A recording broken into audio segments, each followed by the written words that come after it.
18 June 2026 তারিখে মানবাধিকার সহায়তা সংস্থা কাছাড় জেলা শাখার পক্ষ থেকে শিলচরের ডিসি অফিসে জেলা কমিশনারের দৃষ্টি আকর্ষণ করে একটি লিখিত আবেদন ও স্মারকলিপি জমা দেওয়া হয়।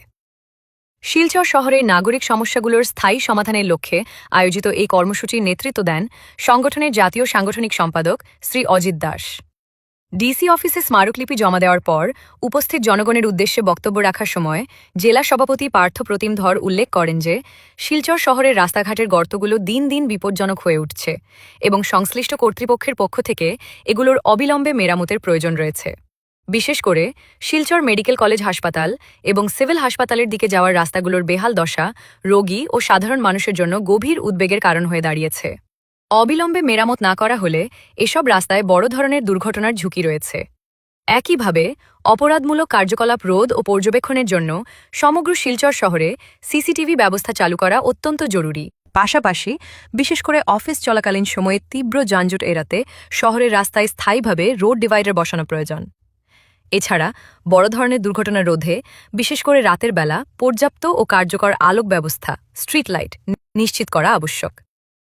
এই কর্মসূচিতে অন্যান্য বিশিষ্ট ব্যক্তিবর্গের মধ্যে উপস্থিত ছিলেন সংগঠনের সম্পাদক শ্রী পিকলু দাস, সাংস্কৃতিক সম্পাদক শ্রী হারাধন দত্ত, শ্রী রাহি রাহুল ভট্টাচার্য এবং শ্রী শুভঙ্কর চক্রবর্তী।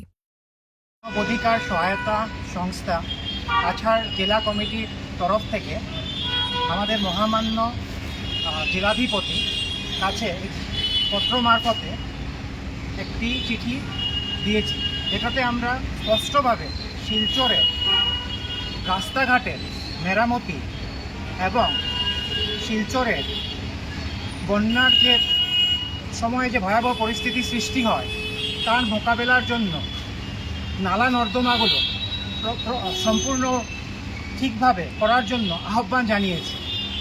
এছাড়া আমরা সিসিটিভির খুব গুরুত্বপূর্ণভাবে সিসিটিভি ক্যামেরা শিলচর শহরে যেন সম্পূর্ণরূপে বাস্তবায়ন করা হয় তার উপর আমরা বিশেষ নজর দিয়েছি এবং মহোদয়কে আমরা আন্তরিক আমাদের থেকে অনুরোধ জানিয়েছি যে এই বিষয়ে যেন উনি উপযুক্ত ব্যবস্থা নেন।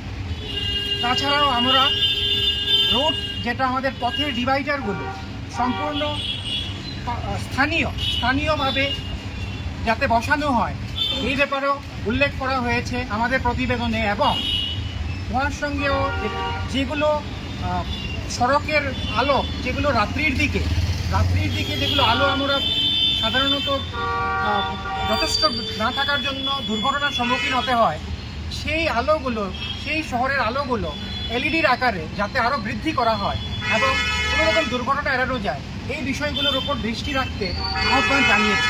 আমরা আশা করি যে উপায়ুক্ত মহোদয় আমাদের এই আহ্বানকে গ্রহণ করিবেন এবং যথোপযুক্ত ব্যবস্থা নিয়ে আমাদের শহরকে সুন্দর স্বচ্ছ এবং নিচ্ছিন্ন রাখতে সহায় করিলেন। ধন্যবাদ। পার্থ প্রতিম ধর, মানবাধিকার সহায়তা সংস্থা।